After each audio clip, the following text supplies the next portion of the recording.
Hey gang, what's going on? Welcome back to another edition here of Mental Mondays. Much appreciate you guys taking some time to watch the video. And you guys know Mental Mondays is my favorite part about doing the YouTube channel. The least popular videos that I do on my channel here, but a lot of the people that tune into Mental Mondays tend to be a little bit more like-minded like myself. So I sort of consider it a brotherhood club, so welcome back. Okay, today what I want to talk about, I've been wanting to talk about this for a while.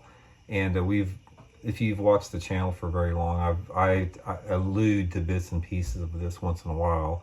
And I want to talk about the dangers that unchecked, unregulated development, capitalism, whatever you want to call it, is having on the future of our planet right as we speak right now.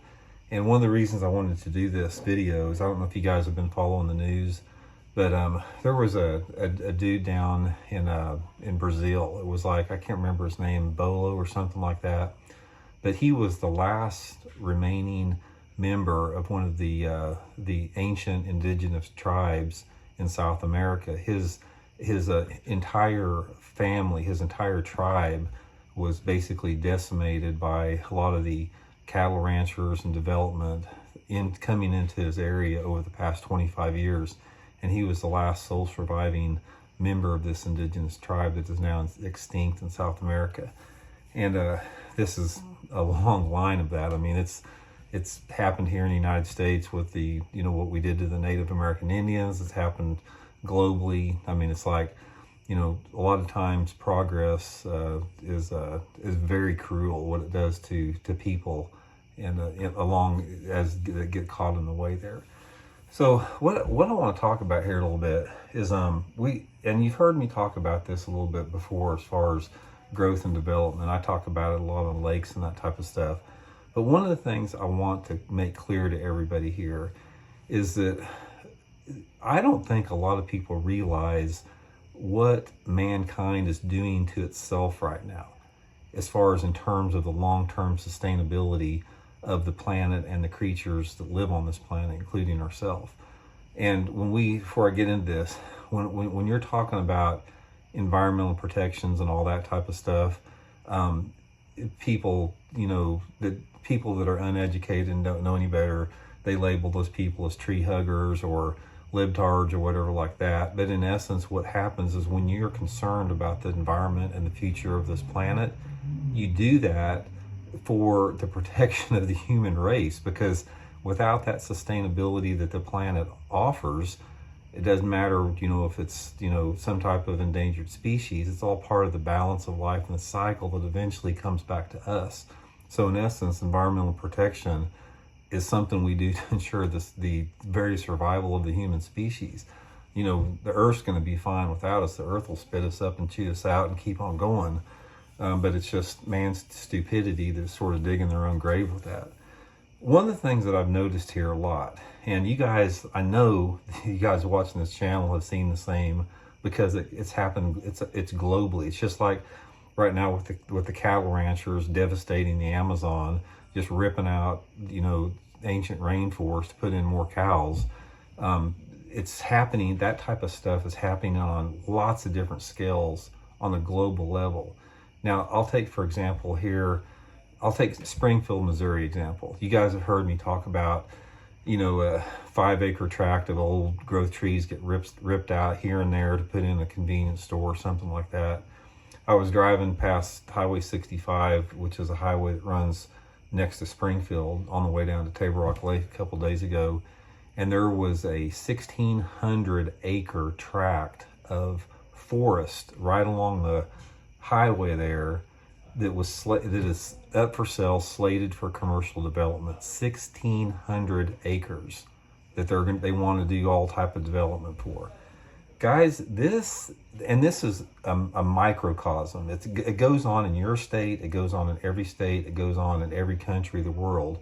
It is nothing less than a cancer on our planet, because what happens here, let's take this for example, let's frame this so I can put it in perspective here. If you were to step back in time to where you live right now, where you're watching this video, say 300 years ago, picture what that was like. It was probably nothing but just wilderness 300 years ago. Maybe a few little communities here and there if you were in the east part of the country. For the most of us, it was just a wilderness. And then look out your window right now. It's, you know, the you know, just, you know, this, how it's been civilized, the civilization, the development, the overdevelopment, everything that goes along with it. Okay, now take that and multiply that times another 300 years. And when you do that, accelerate that rate of growth, because right now we are growing as far as developing this country at a rate that's never been seen before. It's not like that. What happened 300 years ago was a slow incremental growth. Right now it's balls to the wall. There's very little, next to no regulation on it. It's capitalism with no discipline whatsoever on it. So multiply the area that you're living in right now 300 years from now. And I look right now at like every one of those tracts of land, like that 1,600 acre section, you know, right here a couple miles from my house. Imagine it expanding further and further out, around farther away from Springfield, where Springfield, it just has this urban and suburban sprawl that continues to grow out like that. Eventually, and not in the too distant future, you don't have anything left. If you continue that rate of expansion, you don't have any place for nature left. You don't have any wild places. You don't have any natural places. You don't have any areas where the entire biosystem and ecosystem can function in an undisturbed balanced way. And when you do that, when you start breaking that food chain and you start depleting resources, that comes straight back to affecting the human race with that. I don't see, guys, I'm telling you right now, and I don't mean to sound fatalistic on this, but if we don't change the way that we perceive development and growth in this country, and if we don't get away from these negative, the pro-growth policies that are devastating the environment, the human race will not be able to sustain itself even that far into the future. We're going to overpopulate ourselves. We're going to pollute ourselves. We're going to use up all of our resources. The environment will not sustain us. The human race is the same with any other species out there. You guys talk all the time about, well, you know, bass, you know, you can't, if bass get overpopulated in a lake or something like that, they get stunted because they don't have food and that type of stuff. It's not just bass, it's every creature on this planet, including man. When you start living out of balance with your environment, a species cannot survive. And right now, we are apathetic and ignorant, and we ignore that. There's a few people out there like myself that are shouting at the top of our lungs to listen to this and pay attention to it. But for the most part, most people don't care. It's like these developers out there that just bought up to 1,600, they probably bought 1,600 acres off some farmer's family that had it for 100 years, and you know, the kids inherited it and they wanted to sell it and make a buck, so they probably sold it and made millions of dollars. Now the developers are going to go in there and just bulldoze it down and rip it down. They could care less. Those people are oblivious to what their actions are doing, because it's like they'll get done with this development and they'll go to the next one and the next one and the next one. And you know, it's frustrating to somebody like me. It's frustrating to some of you people out there too that understand and have the ability to look forward into the future in terms of environmental sustainability. And so much of it gets demeaned, and there's propaganda that goes around that tries to discredit what people are talking and raising alarms with that. Could be with climate change or anything.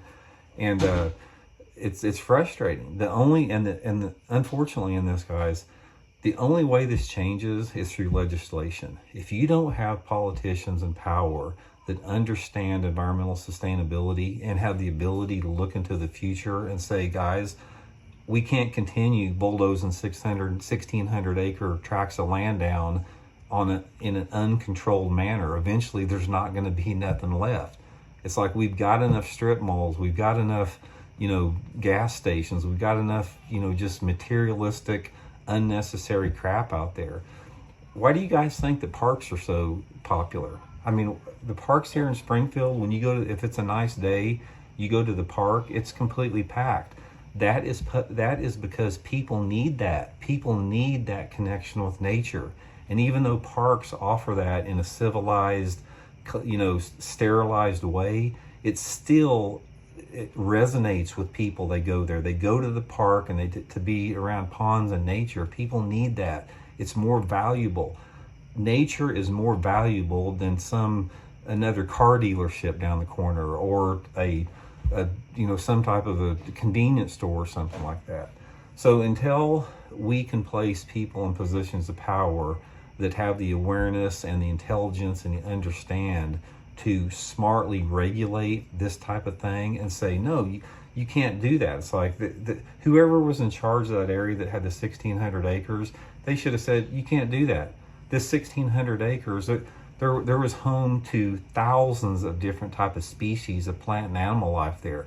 You can't go in there and just devastate thousands of species of plant and animals because you wanted a car dealership on it.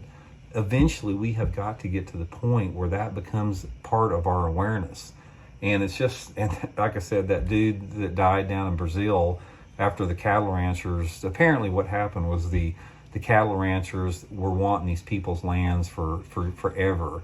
And it was, a lot of people called it genocide. They went in there and just eliminated the entire, tribe just so they could have, go in there and bulldoze the rainforest down and put up their cattle ranches. So it's frustrating, guys. Like I said, I don't mean to sound fatalistic on this. I just want to bring some awareness to it. Again, the only thing that you can do right now is this, aside for vocalizing yourself, is you have to put people in positions of power, whether it be in Senate, Congress, or whatever, that have an awareness for that and that pass and support legislation that protects that type of stuff. Because, like I said, you don't protect it for, some species of bird out there. You protect it for the human race. Everything else, you should be wanting to protect it for every creature on this planet. We don't have any more right to live on this planet than any other creature does, but we are supposed to be in charge of taking care of this planet, and we suck at it. The human race sucks at taking care of planet Earth, and it's just going to get worse and worse until it starts to get some type of a check, not just here in the United States, but globally as well. So anyway, guys, just wanted to throw that out there. Like I said, I appreciate you guys listening to it. That's part of what goes on the channel here. If you want to listen to me talk on this channel, you're going to have to listen to stuff like that, because that's a big part of my life. I think in the big picture, if whenever I'm lying on my deathbed down the road, or whoever does, I can look back and say, I fought the good fight, for the future. So I don't have any problem with that. So anyway, guys, thanks for tuning in. We'll talk to you later.